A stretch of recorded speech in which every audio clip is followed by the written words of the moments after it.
2 sides border ఉంటే దాన్ని cut చేసి ఇలా గ్యాప్ బార్డర్ లాగా అటాచ్ చేశాను.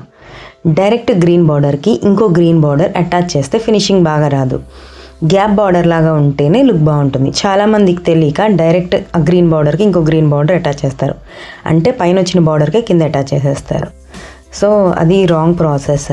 ఇలా కొంచెం గ్యాప్ బార్డర్ లాగా ఫ్యాబ్రిక్ కలర్ తీసుకుని వేస్తే చాలా లుక్ బాగుంటుంది.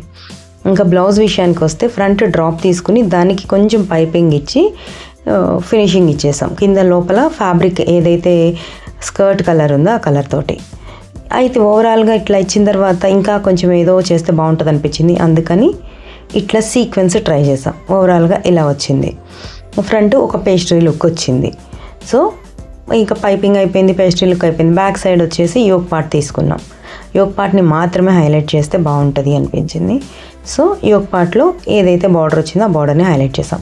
ఇక హ్యాండ్స్కి వచ్చేసరికి డోమ్ షేప్, గుమ్మటం అంటారు కదా, ఆ షేప్ తీసుకున్నాము. దానికి స్కర్ట్ ఫ్యాబ్రిక్ కలర్కి కొంచెం బార్డర్ అటాచ్ చేసేసి ఇట్లా డిజైన్ చేసాం. ఓవరాల్గా ఇలా వచ్చింది. నచ్చితే కనుక లైక్ చేయండి. అలాగే సబ్స్క్రైబ్ చేసి ఉండకపోతే కనుక సబ్స్క్రైబ్ చేయండి. ఇలాంటి టిప్స్ చెప్తూ ఉంటాను.